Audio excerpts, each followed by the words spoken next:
దేవుని పరిశుద్ధ నామమునకు మహిమ కలుగునుగాక. ప్రియులారా, ప్రభునామన మీ అందరికీ వందనములు. దేవుని వాక్యాన్ని ధ్యానిందాము. కీర్తనల గ్రంథం 118వ అధ్యాయము 5వ వచనం.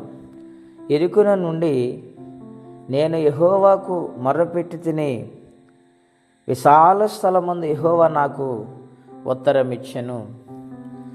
ప్రియులారా, ఇక్కడ భక్తుడు ఇరుకును గూర్చి మాట్లాడుతూ ఉన్నారు.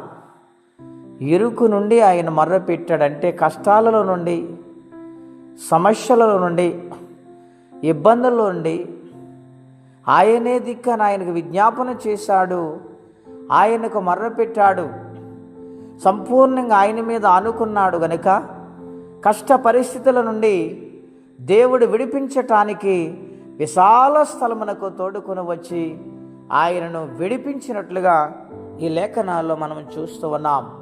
ఉత్తరం ఇచ్చినట్లుగా ఇక్కడ మనం చూస్తూ ఉన్నాం ప్రియులారా. కాబట్టి సమస్యల గుండా ప్రయాణము చేస్తూ ఉన్నాను, ఎవరు నన్ను అర్థం చేసుకోలేకపోతూ ఉన్నారు, అయ్యో నా జీవితం ఇంకెంతేనా అని కృంగిపోతూ ఉన్నారా?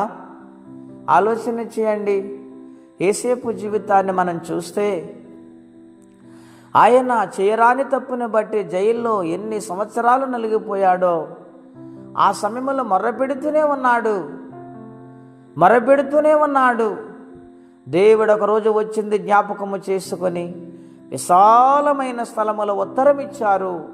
ఐగుప్తు దేశానికి ప్రధానిగా దేవుడు మార్చారు. మన జీవితాల్లో కష్టాలు కలకాలం ఉండవండి.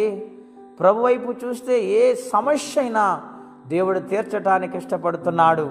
జవాబు దొరికి సన్నిధి దేవుని సన్నిధి గనుక ప్రార్థించేవారు ఉండాలని ప్రభు పేరట మనవి చేస్తే ఈ మాటలు నేను ముగిస్తూ ఉన్నాను.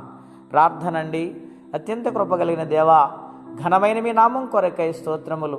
నీ సన్నిధిలో మొరపెడితే ఎటువంటి కష్టమైనా నాయన మీరు తీర్చి జవాబిస్తారని వాగ్దానం చేశారు.